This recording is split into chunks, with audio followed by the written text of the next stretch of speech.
Latin அமெரிக்க கடல் பகுதியில் படகை குறிவைத்து அமெரிக்கா நடத்திய தாக்குதலுக்கு கொலம்பியா கண்டனம் தெரிவித்துள்ளது. தென் அமெரிக்க நாடான வெனிசுலாவில் இருந்து போதைப் பொருட்கள் கடத்தப்படுவதாக அமெரிக்க அதிபர் டிரம்ப் தொடர்ந்து குற்றம் சாட்டி வருகிறார். இந்நிலையில் இந்த தாக்குதலை உறுதிப்படுத்தியுள்ள அமெரிக்க பாதுகாப்பு செயலாளர் பீட் ஹெக்செத் அது குறித்த காட்சிகளை எக்ஸ் தளத்தில் பகிர்ந்துள்ளார். அதிபர் டிரம்ப் உத்தரவின் பேரில் இந்த தாக்குதல் நடத்தப்பட்டதாகவும் அந்த படகில் கணிசமான அளவு போதைப் பொருட்கள் கொண்டு செல்லப்பட்டது தெரியவந்துள்ளதாகவும் குறிப்பிட்டுள்ளார்.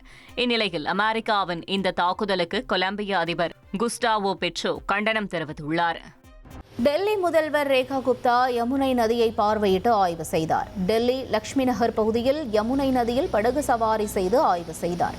யமுனை நதிக்கரையில் சாத் பூஜை கொண்டாட அம்மாநில அரசு பல கட்டுப்பாடுகளை விதித்துள்ள சூழலில் ஆய்வு மேற்கொள்ளப்பட்டது. திருப்பதி ஏழுமலையான் கோயிலில் நகைச்சுவை நடிகர் சதீஷ் தனது குடும்பத்தினருடன் சுவாமி தரிசனம் செய்தார்.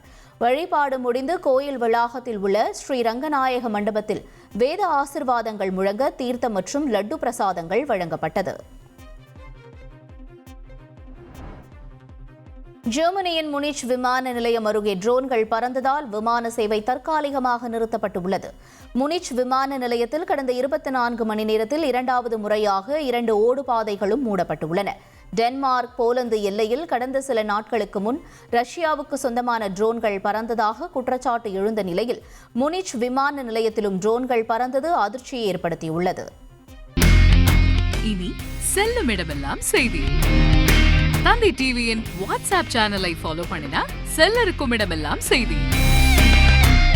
இதோ QR கோட் இப்பவே ஸ்கேன் பண்ணுங்க, ஃபாலோ பண்ணுங்க.